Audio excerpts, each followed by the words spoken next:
Assalamualaikum warahmatullahi wabarakatuh. Sahabat dan saudara-saudara, berjumpa kembali. Mudah-mudahan tentunya sehat walafiat dan selalu dalam lindungan Allah Subhanahu wa taala. Amin ya rabbal alamin. Saudara-saudaraku, jadi saya akan menyampaikan satu berita hangat ya, penting sekali ini buat saudara-saudara seiman dan seagama mengetahui bahwa terjadinya. Baik sahabat, yuk kita simak acara berikut ini. Lagi ya, nanti kita diskusi. Takut masih ada yang ingin ditanyakan atau tidak setuju, enggak apa-apa. Jadi kebenaran itu tidak mesti diikuti semua orang, tapi pasti ada orang terbuka. Minimal kesalahan dan kedustaan itu ada penyeimbangnya, ada second opinion, sehingga orang-orang yang berbuat dusta pada masa lalu tidak semena-mena untuk menjajah orang-orang yang hidup di hari ini demi menaikkan privilege dan ketokohannya di tengah-tengah masyarakat berdasarkan nasab yang diakui secara tidak berdasar itu. Setiap masa ada kitab yang sudah ditulis untuk keluarga Nabi. Kalau nasabnya memang nasab sahih, setelah kita meneliti nasab itu, maka akan dapat terverifikasi dan terkonfirmasi dari kitab-kitab nasab itu. Oh, ini ada di kitabnya, ini benar. Bapaknya namanya Ahmad, oh ada tuh disebut dalam kitab ini. Bapaknya Ahmad namanya Isa, oh ada di dalam kitab yang lebih tua. Isa nama ayahnya Muhammad, oh ada di kitab yang lebih tua lagi. Muhammad punya ayah namanya Ali Al-Uraidi, dalam kitab yang lebih tua lagi, oh ada. Setiap masa ada kitab yang sudah ditulis untuk keluarga Nabi. Ya aja keluarga kita mah 4 nama aja udah hebat kita hafal, betul nggak? Apalagi orang Jawa yang turunan raja aja banyak yang nggak hafal, apalagi kita yang bukan turunan raja. Tapi kalau orang Arab, jangankan keluarga Rasulullah, orang Arab biasa dia hafal sampai ke Adnan, dia hafal sampai ke Yakton, dia hafal sampai ke Himyar, silsilahnya binanu sampai 100. Tapi kalau kita orang Jawa, itu banyaknya hanya keluarga raja yang mau jadi raja yang nulis itu. Kenapa dia penting nulis? Warisan. Betul apa tidak? Takut ada yang minta warisannya, maka ditulis silsilah raja itu. Nah kalau kita mau warisin utang apa? Nggak ada perlu. Karena apa? Agama Islam sesuai dengan adat budaya orang Jawa. La fadla li arabiyyin ala ajamiyyin illa bitaqwallah. Tidak ada orang Arab lebih mulia dari orang Indonesia, orang Ajam, kecuali dengan takwanya. Siapa orang yang bertakwa, dia yang harus dimuliakan. Siapa orang berilmu, dialah orang yang mulia. Bukan karena dia turunan raja akhirnya dia minta privilege di tanah Indonesia ini, nggak bisa. Bukan karena dia turunan Nabi akhirnya ngambil pajak sama kiai-kiai. Katanya ente ini kiai jadi kiai banyak duitnya, itu gara-gara enjit aneh. Bayar zakat sekarang, bayar pajaknya. Jadi dia mengut pajak katanya. Gara-gara para kiai itu jadi kiai kemudian banyak rezekinya, gara-gara mengajarkan ilmunya enjid aneh itu. Dan ini naudzubillah summa naudzubillah dalik tidak dilakukan oleh keturunan Nabi yang asli. Tidak ada keturunan Nabi yang asli yang berpikiran seperti itu, menganggap bahwa dia merasa berhak untuk dimuliakan hanya karena dia keturunan Nabi Muhammad. Keturunan Nabi Muhammad yang asli tidak akan seperti itu. Apalagi ada orang yang tidak percaya dengan nasabnya. Kamu keturunan Nabi Muhammad? Iya. Nggak percaya orang seperti keturunan Nabi. Orang yang keturunan Nabi asli nggak bakal marah. Yang asli pasti nggak bakal marah. Iya ngapain? Saya anak siapa kamu? Samlawi bapak saya. Nggak percaya kamu anak Samlawi, ya biarin. Ya enggak? Ya kamu percaya nggak percaya, saya tetap anak Samlawi. Turunan Nabi asli, orang mau percaya mau kagak dia turunan Nabi, ya saya tetap turunan Nabi. Betul tidak? Lalu apa hubungannya dengan orang? Kenapa harus dipertahankan betul-betul orang meyakini bahwa saya keturunan Nabi? Untuk apa? Hanya satu jawabannya, untuk kehormatan dan materi yang ingin dia dapatkan dari pengakuan itu. Dan masanya sudah selesai yang demikian itu untuk Wonogiri, yang lain belum. Biarkan yang lain dalam perasaannya yang terjajah, sehingga dia dilahirkan oleh ibunya sebagai manusia merdeka, hari ini masih terjajah oleh kedustaan yang diciptakan. Ngakunya turunan Nabi, mabok, katanya harus dikasih beras. Katanya kakinya lebih mulia daripada sorbannya kiai, walaupun dia tukang mabok. Naudzubillah, tidak ada ajaran Islam seperti ini. Kalau ada narasi-narasi yang demikian, itu adalah narasi penipu-penipu dari orang yang mengaku turun Nabi, padahal Nabi lebar dari dirinya, tidak ada kaitan antara dirinya dengan Nabi dari silsilah nasab dan akhlak. Tidak ada. Yakin, yakinnya 100% orang semacam itu yang mudah mabok, mudah menghina orang, mudah mengintimidasi, tidak suka direndahkan, kalau direndahkan sedikit aja marah, maunya dimuliakan. Itu bukan ciri genetik Rasulullah Muhammad SAW. Genetik Rasulullah itu genetik tawadu, bijaksana, sopan, jujur. Ada yang menghina dia senyum, itu genetiknya Rasulullah. Dan genetik Rasulullah itu miripnya bukan dengan mereka, tapi miripnya orang Wonogiri. Kalau dia dagang bakso, ada yang utang, senyum, bayarnya besok. Besoknya ini mangkok ditempahin dengan dia. Ini akhlak orang Jawa, itu asbahul akhlaqi bin Nabi sallallahu alaihi wasallam. Cuma ketawaduan ini sekarang jangan dipakai 100%. Orang yang terlalu tawadu gampang dijajah. Orang yang terlalu sopan gampang ditipu. Orang yang terlalu tawadu gampang dijajah. Orang terlalu sopan gampang ditipu. Sama dengan orang yang selalu husnudon, mudah sekali ditipu. Ada maling datang, kayaknya mau maling, bukan, kita juga boleh suudon, husnudon aja. Padahal tampangnya udah kelihatan, tampang maling kan pelangap-pelongo segala macam. Lah husnudon, kita kan hatinya nggak boleh suudon pada orang. Akhirnya alhamdulillah laptop dan HP-nya hilang, lagi di meja. Dia ngambil air, dia balik lagi, laptop sama HP-nya sudah hilang oleh tamu yang dia husnudoni sendiri itu. Kita harus tawadu, tapi bukan merendahkan diri di hadapan bangsa lain. Kita harus sopan, tapi bukan berarti kita bisa ditekan. Kita harus berakhlak, tapi bukan berarti kita mau direndahkan. Kalau mereka ngomong anak perempuan mereka tidak boleh nikah dengan orang Wonogiri yang haplogrupnya O. Haplogrup O itu haplogrup orang Jawa, orang Cina, orang Jepang, turunan dari Prabu Brawijaya, itu haplogrupnya O. Turunan Prabu Siliwangi, haplogrupnya O. Kalau mereka mengatakan bahwa anak perempuan mereka tidak boleh nikah dengan orang Wonogiri laki-lakinya, maka mulai hari ini orang Wonogiri harus kompak. Tidak ada perempuan Wonogiri yang boleh dinikahkan dengan para pemalsu nasab. Kalau tidak nanti anak cucunya ya jadi tukang dusta itu. Mau anak cucunya jadi tukang dusta begitu. Harus kita ini berdiri tegak di hadapan bangsa yang congkak. Orang Yahudi dalam ajaran Talmud.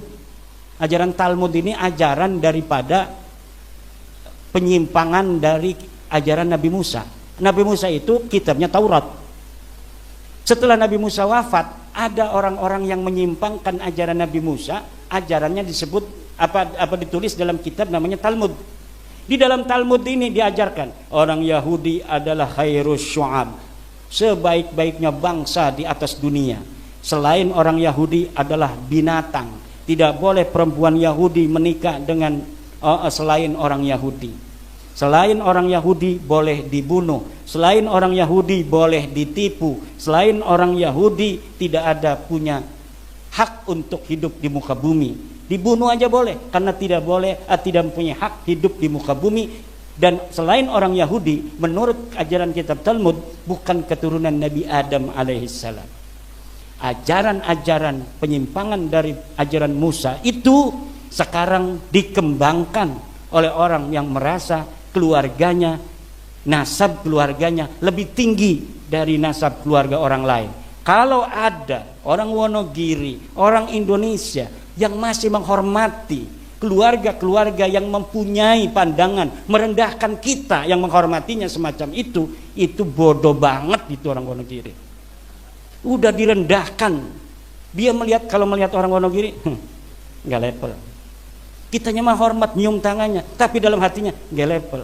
Dia bawa anak perempuan, kita ngeliatin anak perempuannya, lo turunan apa lo ngeliat-liat anak gua? Padahal kitanya menghormati. Tidak ada lagi mulai sekarang. Kita bangsa besar, kita turunan pembangun daripada Borobudur, kita turunan pembangun daripada Prambanan. Peradaban Indonesia yang besar di masa lalu melahirkan kita hari ini yang ada di muka bumi dari peradaban dan orang-orang yang besar di masanya, dan tidak boleh orang Wonogiri, orang Jawa merendahkan diri serendah-rendahnya di hadapan bangsa lain. Baik atas nama kemanusiaan atau atas nama agama, tidak boleh orang Wonogiri, orang Jawa merendahkan diri di depan siapapun. Maka yang harus jadi raja harus selalu orang Jawa. Setuju? Saya bukan kampanye. Wallahu a'lam bishawab ila aqwamit thoriq. Wassalamualaikum warahmatullahi wabarakatuh. Kita kembangkan, mungkin ada pertanyaan. Yang tidak setuju juga boleh, tapi jangan marah-marah. Tepuk tangan sekali lagi yang meriah untuk Kiai Imad. Pak operator, disiapkan mic ya, 2 atau berapa untuk para penanya. Alhamdulillah para hadirin wal hadirat semuanya, bisa kita ambil sebuah kesimpulan bahwa satu, berdasarkan kajian ilmiah baik dari kitab-kitab nasab abad 4 sampai abad 9 awal, baik itu kata kitab Tahdhibul Ansab, Al-Majdi, Al-Fakhri, Syajaratul Mubarakah dan lain sebagainya, di situ memang betul tidak terkonfirmasi, tidak ada nama Ubaidillah sebagai cikal bakal keturunan para habaib yang ada di Indonesia. Sebab Ubaidillah punya anak yang bernama Alwi, dan Alwi ini yang kemudian dinisbatkan menjadi Alawiyin.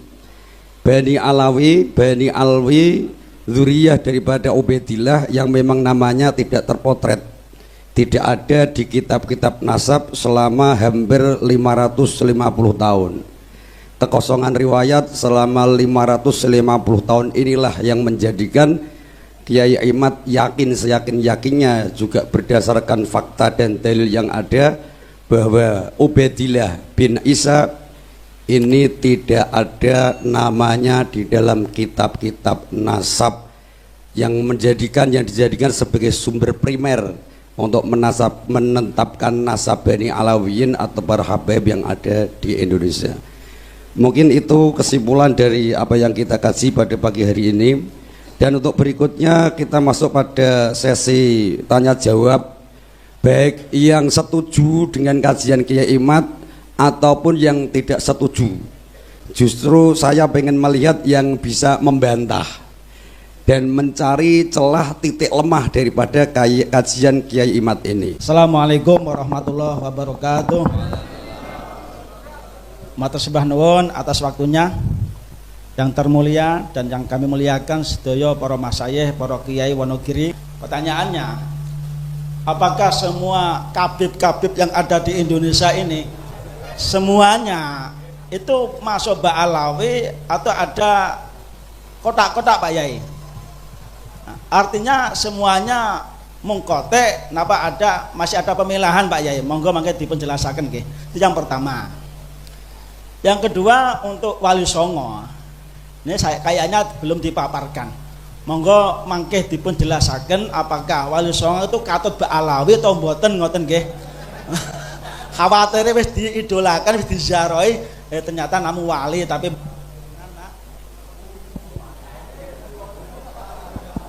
tes nggih. Ngoten nggih. Nanti untuk mati maneh. Iki tandane dereng madang niki panitia. Oh. Langsung durasi. Artinya untuk Wali Songo apakah termasuk golongan Ba'alawi atau tidak? Yeah. Dan nanti kalau ada referensinya tentang Wali Songo itu min dzurriyyatir Rasul, monggo nanti bisa di-share tesis beliau yang sementara materi tersebut yang terkirim, yang di-share itu namun Mbak Alawi, yang dari Wali Songo belum ada. Kersane kita sedaya bisa mempelajari. Makasih, matur suwun. Assalamualaikum warahmatullahi wabarakatuh. Waalaikumsalam. Monggo dilanjutkan Mas Akyar dari Jatisrono. Panitia tolong panitia sat-sat. Bapak peserta rung do mangan. Assalamualaikum warahmatullahi wabarakatuh. Waalaikumsalam.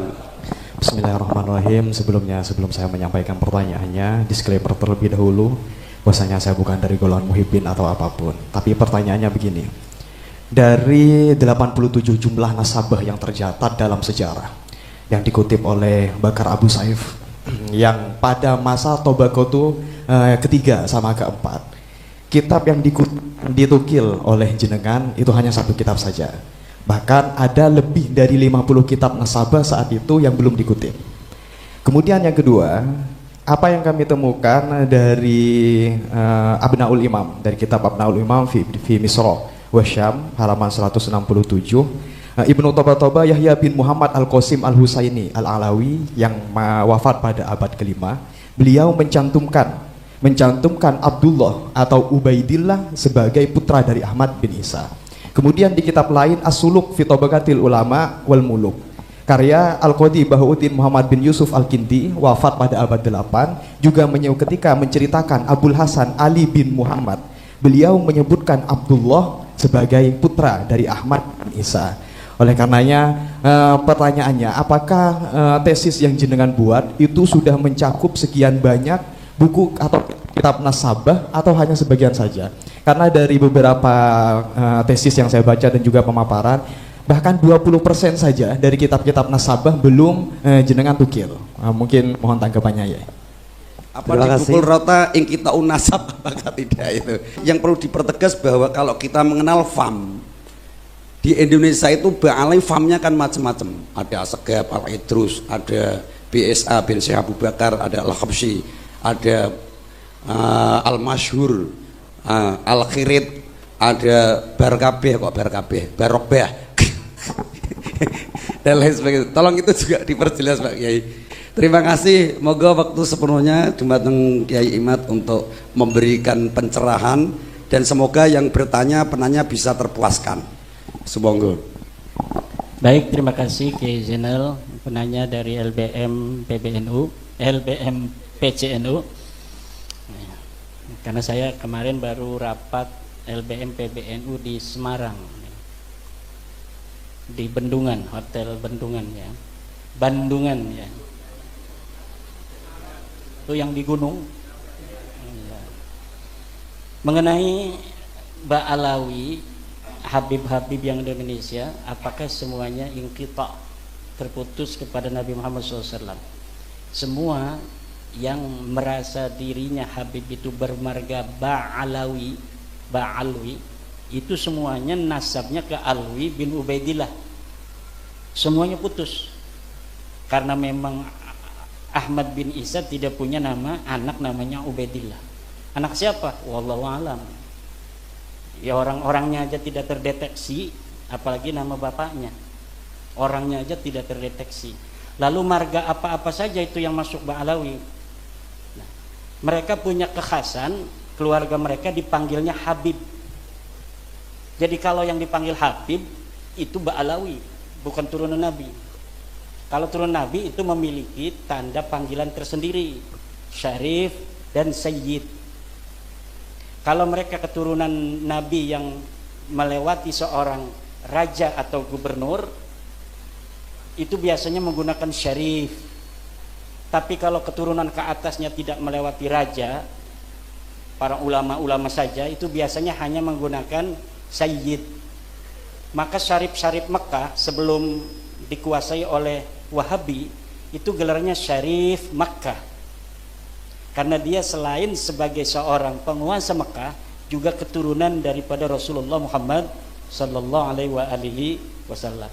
Lalu apa saja itu marga-marganya? Banyak, saya searching ini ada 114 marga, yang ada di Indonesia mungkin hanya setengahnya. ada Asiri, Al-Junaid, Al-Baharun, Al-Gadri, Al-Bin Sahil, Jamalulail, Bahasan, Basaiban. Basaiban ini ada Basaiban yang Al-Idrisi, yang bukan Ba'alawi ya, kayak Zulfikar yang punya anak Kefe itu Basaiban Al-Idrisi. Ada Basaiban Ba'alawi, ada Al-Habsi, Asyatiri, Al-Jufri, Al-Kaf, Al-Bait, Al-Bilfaqih, Al-Jabhan, Al-Dualani, Al-Ghaizah, Al-Ba'ali, Al-Hamil, Al-Kenaiman, Al-Bar, tuh Ahmad Al-Bar tuh yang bisa nyanyi rock itu Ba'alawi itu. Asy-Syarwi, Al-Hayyid, Al-Khamur, Al-Bahdak, Asy-Syarim, Al-Ba'mar, Al-Hakam, Al-Bahri, Al-Qasasi, Al-Rakhelah, Al-Bakriyah, Al-Babduna, banyak sekali. Tinggal dicari yang Ba'alawi. Pokoknya setiap Ba'alawi itu dia bernisbat pada Alwi bin Ubaidillah yang mengaku sebagai keturunan Ahmad bin Isa. Ahmad bin Isanya ini telah terkonfirmasi kitab-kitab sejarah dan kitab nasab, dia seorang turunan Nabi. Wafatnya 345. Maka Ubaidillah ini keturunannya di abad 9 mengaku bahwa Ubaidnya ini keturunan dari Ahmad bin Isa. Pada zaman Ahmad bin Isa belum ngaku. Jadi ngakunya itu setelah 550 tahun wafatnya Ahmad bin Isa. Kalau ngakunya di abad itu nggak mungkin diterima kan, karena anak Ahmad bin Isanya marah. Tapi dengan berjalannya waktu, semakin menyebar itu keturunan Ahmad bin Isa, kesempatan orang untuk mengaku keturunan siapa saja itu kan terbuka. Masalahnya terbukti tidak secara data sejarah dan data nasab, itu saja. Kemudian mengenai pertanyaan selanjutnya, Wali Songo nasabnya ke Ba'alawi bukan. Orang-orang Ba'alawi Habib mencatat dalam kitab mereka seluruh Wali Songo keturunan Ba'alawi. Itu pada tahun berapa? Baru pada tahun 1984. Kitab cetakan Samsud Dohiro yang ditambahi. Dulunya tidak masuk. 1984 cetakan baru kitab Nasab Ba'alawi mencantumkan terutama Kesultanan Banten yang dicantumkan sampai hari ini ada di dalam kitab Samsud Dohiro itu. Kita ini mantan Ba'alawi. Tahun 2012 saya itu menjadi pencatat nasab bersama teman-teman dari keluarga Kesultanan Banten, itu masih ke Ba'alawi karena belum ditemukan keraguan waktu itu. Nah, keraguannya timbul ketika kitab nasab mereka itu mencatat Samsud Dohiro itu keluarga Kesultanan Banten, kemudian keluarga lain seluruh Wali Songo, hanya dicatat beberapa generasi bahwa ini ke apa Ba'alawi gitu, tapi tidak dicatat sampai bawah. Kalau Kesultanan Banten dicatat sampai bawah sampai tahun 1808, jadi sampai Sultan terakhir Sultan Safiuddin. Nah, kalau Sunan Giri hanya Sunan Girinya saja gitu, Sunan yang lain Sunan yang lainnya saja. Tapi kalau Sultanan Banten dicatat sampai tahun 1808, keturunan Sultan Safiuddin sampai Sultan hari ini. Cuma Sultan budaya itu masih ada di dalam kitab Samsud Dohiro. Nah, setelah diteliti, betulkah ini Ba'alawi merupakan leluhur Wali Songo? Ternyata kitab-kitab manuskrip yang sekarang mulai orang itu paham setelah ada bab nasab ini pada penasaran, mencari-cari kitab-kitab di rumah-rumah mereka yang tua-tua. Kemudian Kesultanan Cirebon dia punya manuskrip yang gak boleh dibuka-buka, katanya pemali kalau dibuka. Akhirnya sekarang mau buka. Nanti setelah dari sini saya ke Kesultanan Cirebon, diminta oleh Pangeran Kodiron Patih dari Kanoman untuk bersama-sama membicarakan nasab Wali Songo. Karena di Kesultanan Cirebon pun lihat itu di makam Sunan Gunung Jati masih Ba'alawi. Nggak heran kalau nasab-nasab kiai lain di Nusantara ini masih Ba'alawi, karena Kesultanan Cirebon sendiri belum serta-merta begitu saja menerima, walaupun saudara-saudara saya dan selalu SMS-an tiap hari. Tapi untuk merubah itu kan kita perlu hati-hati. Lalu mulai kapan masa iya 1984 saja ketika nasab Wali Songo itu ditulis dalam Samsul Hiro? Bukan. Sebelumnya sudah ada tahun 1960 sebuah manuskrip palsu ditulis.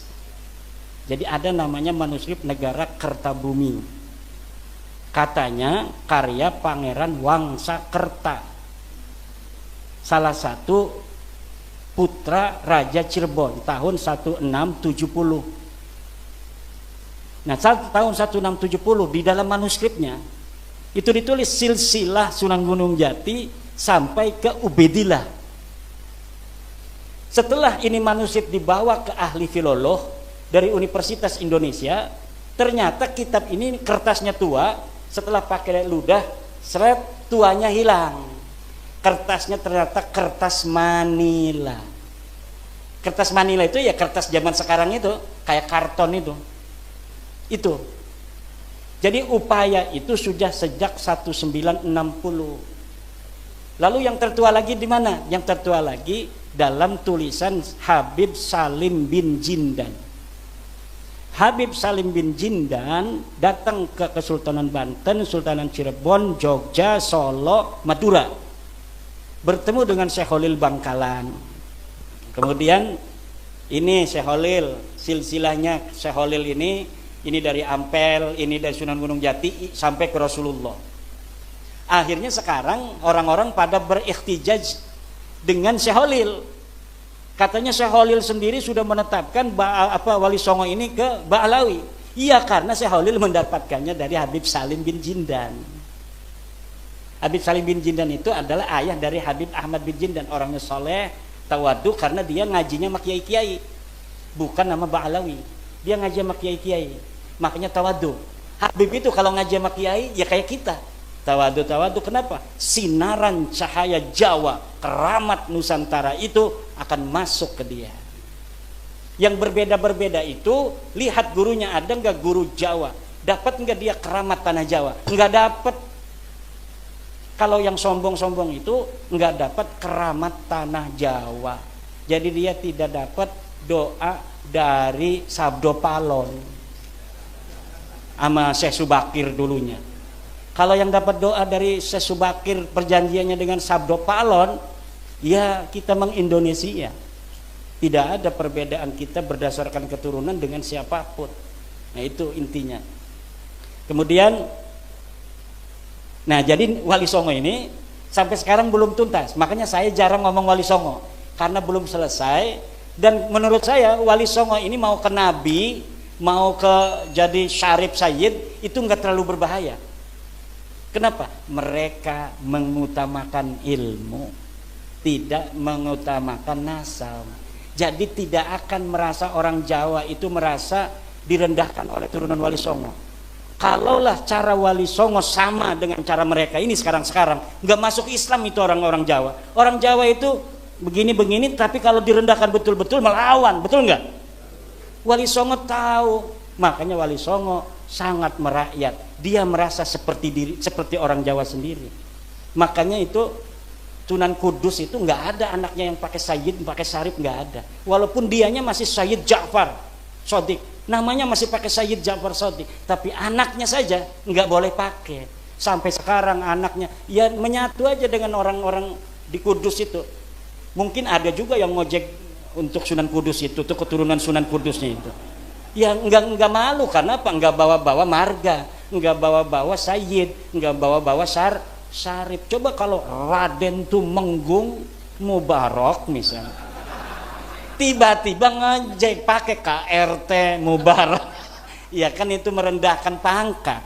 Makanya udah, hal-hal yang bersifat feodalisme nggak usah disematkan di dalam nama. Nama itu cukup berdasarkan prestasi. Maka sebelum bab nasab ini saya yakin, saya sudah ceramah bahwa Dr. Andes itu lebih mulia dari Habib. Sebelum saya meneliti nasabnya, karena bertentangan dengan Al-Quran. Orang mengatakan hanya dia bermodal ada riwayat keturunan Nabi, dia lebih mulia dari orang lain, dia lebih mulia dari kiai. Nggak ada itu. Sarjana lebih mulia dari Habib, lebih mulia dari Raden, lebih mulia dari Tubagus, lebih mulia dari Kanjeng Raden Tumenggung. Kalau pangeran sendiri, pangeran anak raja, dia tidak lulus SD. Ada orang biasa tukang kolektor, dia adalah S1, lebih mulia tukang kolektor itu yang anaknya jadi S1 daripada raja yang menurunan pangeran yang tidak lulus SD aja. Itu kemuliaan yang harus dijaga dan pengetahuan yang harus diyakini. Inilah ajaran Islam yang sesungguhnya. Kalau kiai haji itu pangkat berdasarkan kasab, berdasarkan usaha. Usaha itu harus ditempelkan agar orang lain ingin berbuat yang sama, menuntut ilmu yang luar biasa sehingga dia bisa berpangkat KH. Ada KH, kiai haji, ada HK, hampir kiai. DRS, SE, IR itu mulia. Taruh itu di nama. Kenapa? Supaya banyak orang mencontoh. Siapa saja bisa untuk menggapainya kalau dia mau kerja keras. Tapi kalau R, Raden, itu dia lahir jadi Raden. Apa yang dibanggakan, orang dia nggak kerja apa-apa, pangkatnya R kok. Maka saya nggak pernah pakai RR. Itu ada di YouTube pakai KHR. Orang yang nulis itu mah. Saya tidak pernah pakai RR. Kenapa? Malu-maluin apa yang dibanggakan dari R. Seperti kita ini mukanya begini, ya dari lahirnya begini, dari Allahnya begini. Kita nggak mesen begini, nggak usah bangga-banggain karena hidungnya mancung. Walaupun saya mancung, saya nggak bangga. Kenapa? Karena ini bukan dapat saya. Nggak ada usaha sama sekali. Sesuatu yang tanpa usaha sama sekali nggak perlu dibanggakan dan tidak pantas dibanggakan. Yang dibanggakan itu kerja keras. Kerja keras itu dia jadi ketua PCNU karena dinilai pantas oleh para kiai. Dilihat pantas jadi seorang ketua PC. Ini kalau ketua PC-nya Pak Kiai Mubarak akan apa luar biasa mobilitas dari organisasi NU di Wonogiri. Kiai-kiai sepakat, udah Kiai Mubarak saja. Akhirnya seluruh MWC dikontak. Kiai Mubarak PC, ketua PC begitu. Allah yang mentakdirkan berdasarkan apa? Usaha dan prestasi, bukan berdasarkan keturunan. Setiap orang yang tidak punya dia itu privilege dari keturunan, kemudian hari ini menghormati orang berdasar keturunannya, dia menginjak-injak harga dirinya sendiri. Orang yang dia turunan raja, turunan nabi, yang karena itu dia harus menghormati orang lain hanya berdasarkan keturunannya, bukan berdasar prestasinya. Kita yang menghormatinya itu sedang menginjak-injak kemanusiaan kita sendiri. Seakan-akan Allah ini tidak adil. Kita diciptakan hanya untuk menghormati orang. Kenapa kita tidak diciptakan sebagai anak raja? Kenapa kita tidak diciptakan sebagai anak daripada keturunan Rasul? Dan itu tidak mungkin Allah tidak adil. Karena Allah tidak mungkin tidak adil, maka Allah sudah bikin sebuah garis keras. Inna akramakum indallahi atqakum. Yang paling mulia itu bukan dia keturunan daripada Nabiku Muhammad, tapi dia yang paling mulia menyembah aku dengan seikhlas-ikhlasnya. Itu patokan kita. Hadis Nabi juga begitu. Tidak ada hadis Nabi hormatilah keturunanku, tidak ada. Ada itu Habib di dalam ceramahnya, hormatilah keturunanku. Siapa orang yang menolong keturunanku, maka aku akan membalasnya di akhirat. Hadis palsu itu. Pasti hadis palsu. Yakin, seyakin-yakinnya. Hanya ada di kitab-kitab Ba'alawi yang begitu. Cari hadisnya. Misalnya ada penceramah habaib yang menerangkan tentang kemuliaan keturunan Nabi, kemudian dia mengutip hadis, cari hadisnya itu. Kalau tidak hadis palsu, hadis yang disimpangkan maknanya. Seperti keutamaan ahli bait yang diambil untuk keturunan hari ini. Kalau hadis keutamaan ahli bait banyak. Siapa ahli bait? Ahli bait itu adalah Ali, Fatimah, Hasan, dan Husain. Ada ahli bait dalam bab zakat. Siapa? Keturunan Bani Hashim. Siapa Bani Hashim? Keturunan daripada Sayyidina Abdullah, Sayyidina Abbas, Sayyidina Abu Talib. Itu namanya Bani Hashim. Bukan hanya keturunan daripada Husain. Banyak yang disimpangkan. Tidak ada ajaran Islam yang mentolerir orang harus menghormati orang lain berdasar keturunan, dan ini yang harus diambil, termasuk menghormati gus-gus itu tuh. Kenapa? Kasihan nanti ini gus-gus masih kecil dihormatin orang, nanti takutnya dia nggak mau belajar. Saya udah banyak dihormatin orang, ngapain? Takutnya begitu, lama-lama nanti banyak gus-gus nggak bisa ngaji akhirnya. Kenapa? Karena orang bisa ngaji kan banyak dihormatin orang. Lihat dia nggak bisa ngaji dihormatin orang. Jadi biasa aja kita menghormati para gus. Kalau misalnya dia nggak bisa ngaji, taruh di belakang. Ngapain lu nggak bisa ngaji? Jangan di depan. Saya ini gus mau gas nggak bisa. Harus begitu. Kita kasihan kepada putra-putra kiai. Jangan hormati dia berlebihan, karena kalau kita menghormati dia berlebihan, kita sama saja mengubur potensi dia untuk berprestasi di masa depan.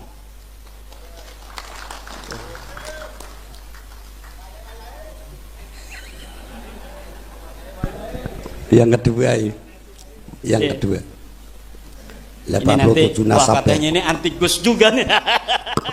Ini bisa melebar nanti, anti Habib, anti Gus katanya. Ya harus menerima resiko. Ini saya udah menerima resiko. Ini saya kemarin menjawab Rumel Abbas di mobil, bikin tulisan. Saya sedang di kendaraan menuju Jawa. Itu sudah malam tadi malam banyak yang Jawanya di mana lo? Gua paranin lo segala macem. Dia beraninya cuma di WA aja kan. Itu biasa-biasa saja. Dan kita harus berani. Ada orang yang mengorbankan waktunya, pikirannya untuk kecerdasan, pencerahan banyak orang agar menjadi tercerahkan, agar bangkit dari selama ini doktrin-doktrin dan keterpurukan kemanusiaan.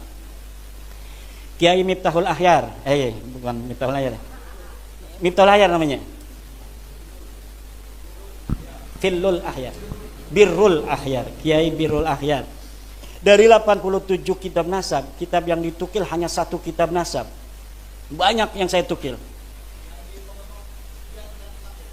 Iya, karena yang berhubungan dengan nasabnya Ubaidillah yang ke Ahmad bin Isa, hanya itu yang berhubungan. Ngapain kitab nasab-nasab banyak itu yang tidak ada menyebut Ahmad bin Isa.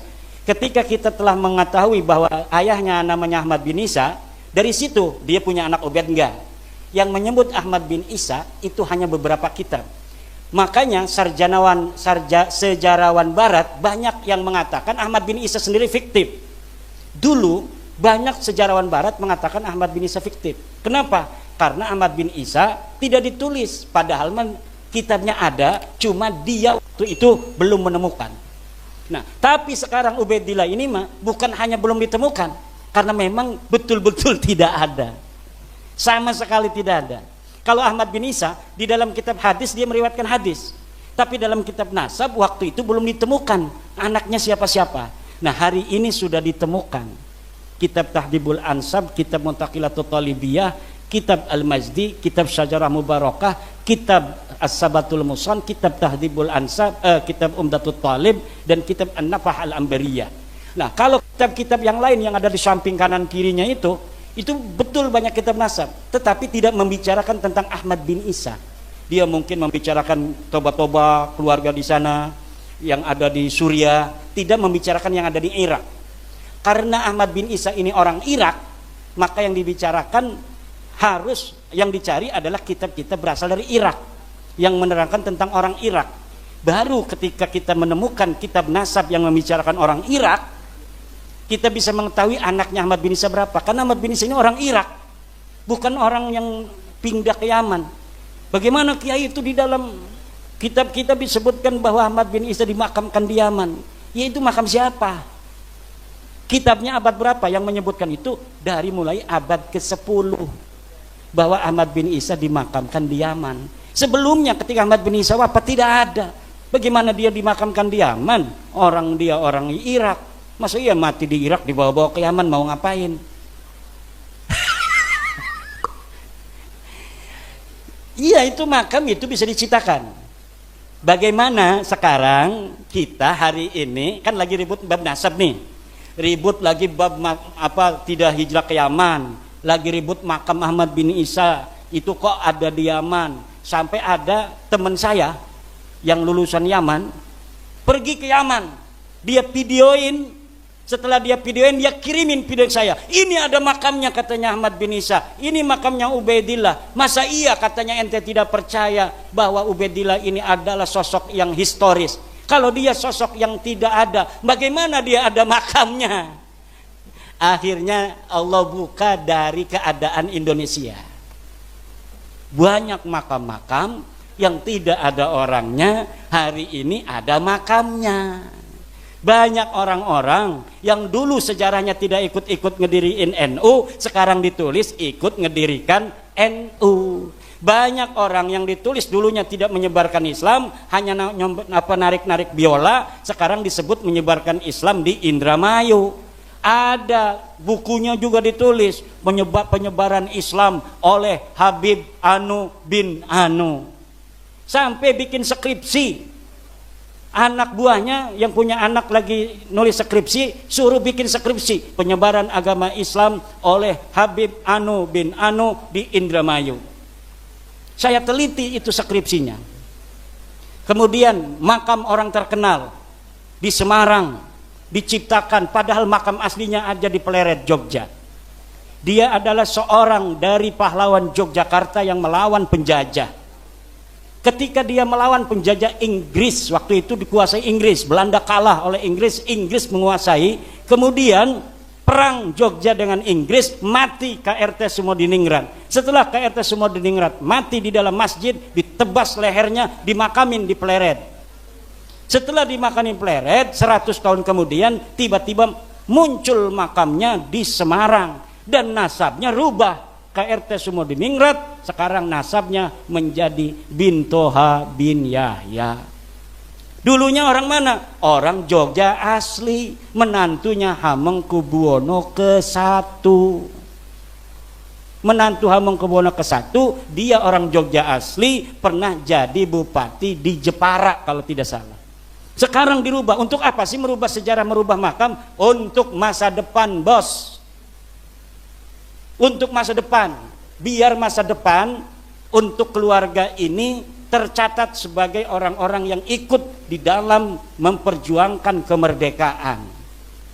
Makanya penting bagi mereka untuk mencantolkan dalam sejarah-sejarah 17 Agustus katanya Soekarno minta doa dulu sama Habib.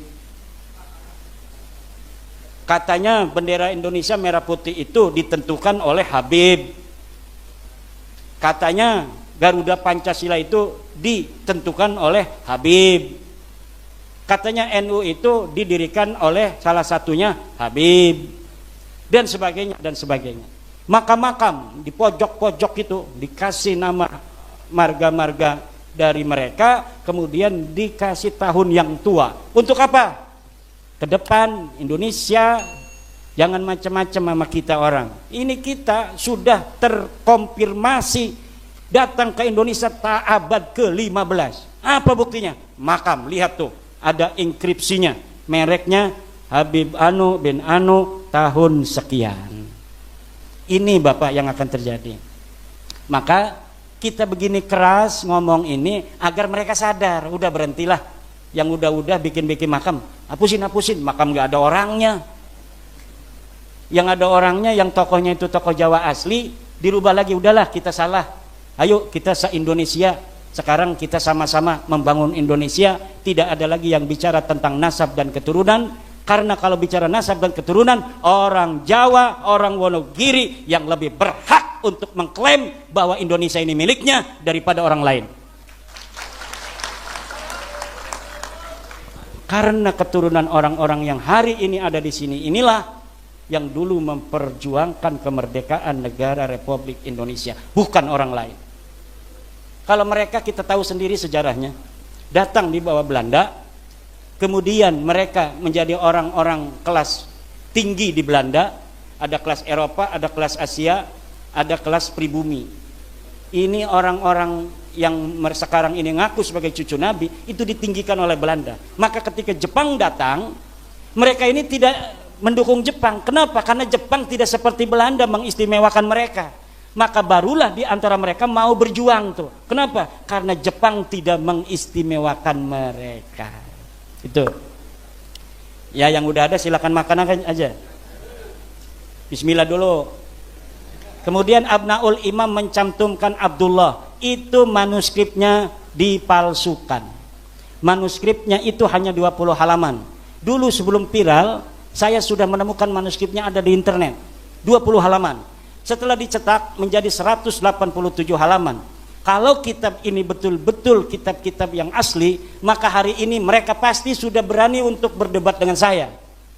Tapi karena saya sudah mengetahui bahwa kitab ini diinterpolasi, ditambahi oleh Yusuf Jamalul Lail, maka mereka tidak berani, karena sayanya sudah tahu bahwa kitab ini diinterpolasi. Dan di dalam muqaddimah kitab itu lihat bahwa dia pun mengakui bahwa ada hal-hal yang saya tambahkan yang dianggap penting. Itu yang dianggap penting, ya nyantolin Abdullah sebagai anaknya Ahmad itu. Kitab yang selanjutnya As-Suluk menyebutkan Abdullah. Abdullah disebutkan abad ke-8 730 sebagai ayah dari Bani Jadid.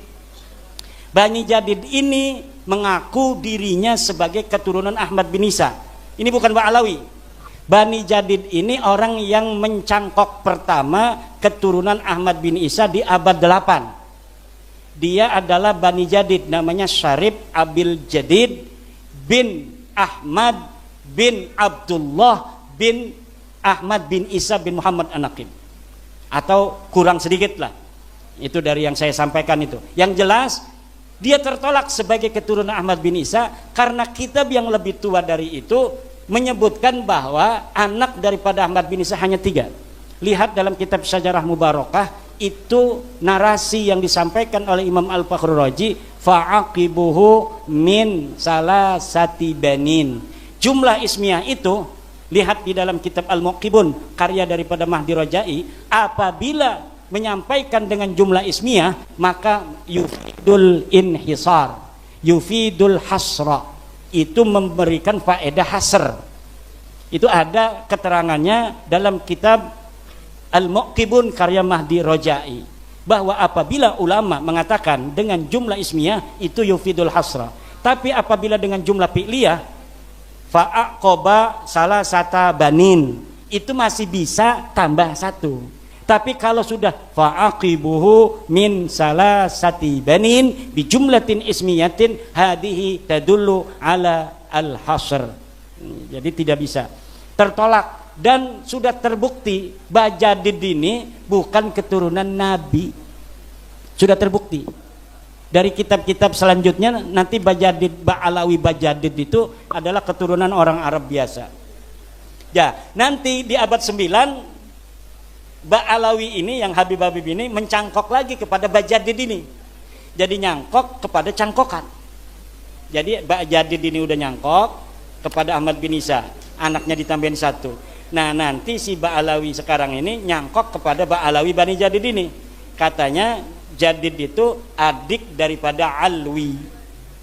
Jadi karena kakaknya katanya atau adiknya sudah disebut, maka Alwi ini pun sudah terkonfirmasi. Yang menyebut Alwi itu sebagai keluarga Jadid atau adiknya atau kakaknya hanya Ali As-Sakron di abad 9. Jadi luar biasa gayanya. Dan kalau kita teliti, nanti saya sedang menulis lagi sebuah kitab kronologi, kronik batalnya nasab Ba'alawi. Ini sudah 300 halaman. Nanti saya akan sampaikan bagaimana upaya-upaya mereka di dalam mengakali sejarah masa lalu untuk seperti yang mereka inginkan di hari ini. Gaya-gayanya dalam pemalsuan manuskrip, pemalsuan daripada sejarah, pemalsuan makam dan sebagainya. Itu semuanya terkonfirmasi. Makanya ada YouTuber yang mengatakan dia sedih bahwa kita ingin katanya dipertemukan dengan Ba'alawi kepada orang tua kami di PBNU. Jangan sebut kami pemfitnah. Itu tadi pagi saya nonton ada YouTuber kayaknya dari daerah Jawa Tengah. Dia nangis bahwa dia ingin dipertemukan dengan Ba'alawi karena walaupun bukan Kiai Maduddin saya pun bisa katanya untuk menjawabnya. Ya, jadi kalau sudah duduk begini bareng-bareng, insya Allah akan bisa. Kenapa mereka diam? Ya diam itu kan ada kaidah, la yunsabu lisakitin qaulun. Orang diam tidak boleh dianggap sudah berpendapat. Kalau dia ngomong berpendapat ketahuan. Kalau misalnya hujahnya kalah berarti nanti selesai. Kalau diem aja nggak bisa, dikatakan dia salah, dikatakan dia dusta. Itu strategi. La yunsabu lisakitin kaulun. Tidak bisa orang diam itu dikatakan dia membantah, dia mengiyakan, tidak bisa. Tapi kalau sudah debat dengan kita kalah misalnya, ya udah harus selesai. Tidak boleh lagi mengaku. Kalau dia menang, nggak mungkin menang. Nggak mungkin. Kenapa? Ya karena tidak ada. Sama sekali dalail dari mereka itu tidak ada. Dan saya yakinnya kalau misalnya nanti saya ketemu dengan Nabi Muhammad gak marah dan akan terima kasih telah menyelamatkan nasab suciku dari orang-orang yang mengaku sebagai keturunanku tanpa hak. Terakhir untuk Pak Yusuf dari MWC Burno ya. Ya, apa dampak sosiologis dan psikologis dari kajian ini?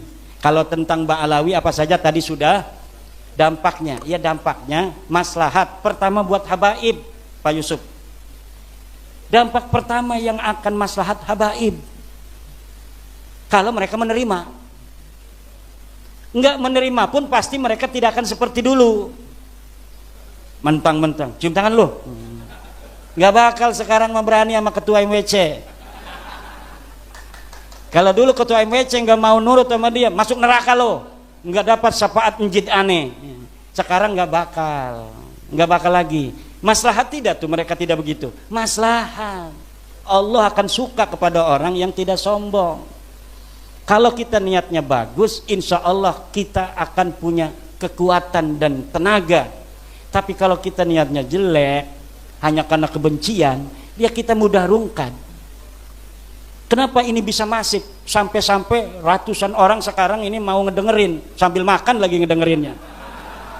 Ya karena sayanya niat dari awal bukan benci pada mereka. Saya punya guru Habib dan guru saya itu kalau muridnya seperti saya datang ke rumahnya mau masuk kamar mandi nggak boleh sebelum dia masuk dan mencuci kamar mandinya. Dia cuci kamar mandi dengan sabun, disiram, setelah bersih baru silakan masuk Mang Imad. Manggilnya Mang Imad waktu saya masih kecil. Namanya Habib Ali bin Sahil. Saya suruh ke Yaman, udah Habib bayarin ke Yaman. Saya udah rencana Bib mau mengaji Alfiah dulu. Oh ya udah. Coba kalau saya ke Yaman nggak bakal begini saya. Itu sudah takdir Allah Subhanahu wa taala. Karena saya bukan berdasar kebencian dan saya yakin dengan apa yang saya lakukan tidak akan membuat Rasulullah marah. Bahkan Rasulullah akan bangga kepada saya sebagai umatnya. Dan ini akan memberikan maslahat bagi para habaib dan umat Islam. Maka saya lakukan walaupun dengan berbagai macam dinamika, rintangan, ancaman dan sebagainya. Saya yakin dengan apa yang kita lakukan hari ini akan membawa kemaslahatan untuk semua. Demikian. Nah terakhir ada sejarah harus diluruskan. Terima kasih Pak Yusuf. Sejarah memang harus diluruskan. Dan lihat orang Wonogiri kanan kiri apakah ada makam-makam palsu yang sudah didirikan.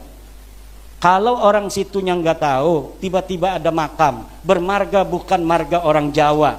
Namanya bukan Jatiroso, Sokonegoro, Martojoyo, bukan begitu, tapi namanya Al-Anu, hancurkan saja. Kalau itu kemudian dibikin-bikin makam-makam keramat.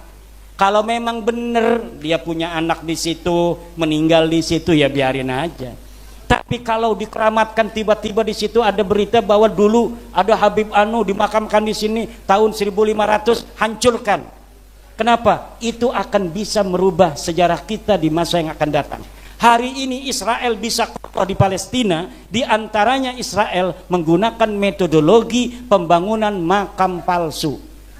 Makam palsu dibangun di tanah-tanah Palestina, kemudian setelah itu makamnya dituakan, kemudian makamnya itu diklaim sebagai makam bersejarah untuk sebagai legitimasi orang-orang Israel ada di Palestina, bahwa dulu leluhur kami sudah ada di sini. Ini buktinya makam-makam. Yang punya HP lihat berbahasa Inggris namanya Middle East itunya apa namanya webnya. Web Middle East itu sedang mengangkat tema reportase tentang makam-makam palsu di Israel hari ini. 300 makam palsu sudah dibangun oleh Israel untuk mengklaim sejarah-sejarah Palestina sebagai sejarah Israel. Tapi 300 makam palsu di Israel tidak ada apa-apanya.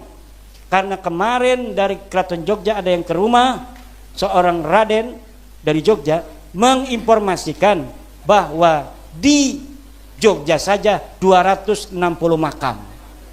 Di Indonesia 3.000 makam. Mereka ini Alap-Alap Mataram dan teman-temannya itu sudah menghitung. Jadi dia enggak mikirin apa-apa. Sekarang mikirin makam palsu aja itu Alap-Alap Mataram itu. Dan dia udah hitung katanya mencapai 3.000 makam palsu. Bagaimana orang masa lalu yang orangnya sedikit, sekarang makamnya sudah ada 3.000 dan semuanya jadi ulama besar. Padahal kita tidak pernah mendengar sejarah mereka sebagai ulama besar di masa lalu. Sementara ulama-ulama kita, Ki Ageng Giring, Kebo Kenongo, Joko Tingkir, Kiai Ageng Pemanahan, makamnya masih terbengkalai. Kita kemudian menjarahi orang yang sama sekali kita tidak tahu sejarahnya, perannya, jasanya untuk leluhur kita di masa yang akan datang, di masa lalu, dan untuk kita hari ini di masa sekarang, dan untuk keturunan kita di masa yang akan datang. Wallahu wal muwaffiqu ila aqwamit thoriqin. Wassalamualaikum